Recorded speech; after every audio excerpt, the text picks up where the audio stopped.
Благодарам. Почитувани колеги, почитувани представници на владата, јас имам 3 пратенички прашања.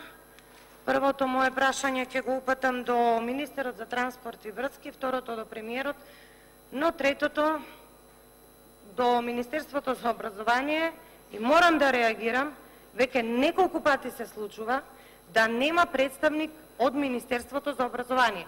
Ниту министер, ниту заменик министер. Ова неколку пати се случува. Но јас ќе го поставам, па кој одговори, одговори. Првото мое претеничко прашање до министерот за транспорт и врски. Почитуван министер, на 12 ноември 2018 година овој парламент го изгласа предлог законот за изменување и дополнување на законот за реализација на инфраструктурни проекти и се работи за патот Миладиновци-Штип, во кој што закон се вели дека се склучува анекс на договор, договорот за изградба на автопат делница Миладиновци Свети Николе Штип, а со цел продолжување на крајниот рок, значи го потенцирам, крајниот рок до 31.12.2018 година. Јас морам да ви укажам дека големо незадоволство има што автопатот не е пуштен во употреба. Барам, моето прашање е многу едноставно. Зошто автопатот не е пуштен во употреба, ако веќе знаеме и ги имаме вашите изјави на 17 септември, каде што вршите увид во градежните работи и велите дека наскоро ќе се пушти патот, но дека поради временските услови не може да се пушти автопатот. Јас искрено и затоа и чекав, временските услови не дозволуваа. Потоа, 11.1. велите, автопатот Миладиновци-Штип е завршен, се подготвува техничка документација за технички прием, тоа е делот за надзорот, каде што ние не сме мокни, но на крајот на месецот автопатот ќе биде пуштен. И веќе 6 март, велите, ниту пробно, ниту официјално патот не е пуштен во употреба, свеченоста за пуштање на автопатот ќе биде во сабота и од недела по него ќе може да се вози. И навистина, еден период се возеше по автопатот, но сега не може да се вози.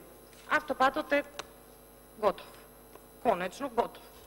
75% беше изграден и навистина да ви кажа, не е важно, веќе не е ни важно кој го почнал да го гради, кој го доизградил, најважно е да се пушти, бидејќи навистина бенефитот е огромен за тој крај од Македонија и за сите, за цела држава. Јас се надевам дека во вашиот одговор ќе добијам конкретно и реален одговор. Второто мое прашање го упатувам до премиерот, се работи за проектот за регионалната депонија, која што треба да биде, локацијата е во Свети Николе. Меѓутоа, имаме некои недоразбирања и во меѓу граѓаните и во самиот совет има недоумица. Дали овој проект ќе се реализира, бидејќи е започнат од претходната локална самоуправа. Вие во еден ваш претходен говор овде на говорницата кажавте дека овој проект ќе се реализира. Јас имам една изјава од Министерството за животна средина, се одржа јавна расправа во Советот на Општина Свети Николе, една проекција, презентација пред граѓаните.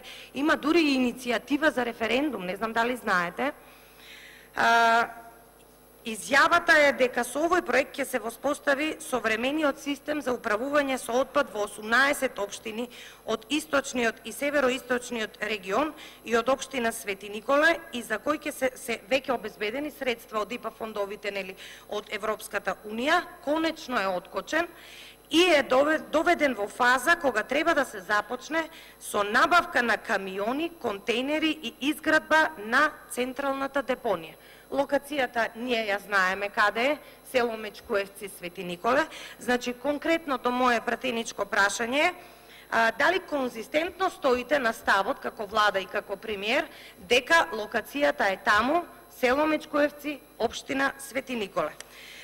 Го имам тука и решението од Министерството за животна средина со сите подготовки што се направени и кои што предпоставувам дека се презентирани пред светиниколската јавност, иако јас не бев повикана како пратеник, тоа морам да ви кажам дека редовно не ме повикува локалната самоуправа за такви настани, но како и да е, имаше презентација.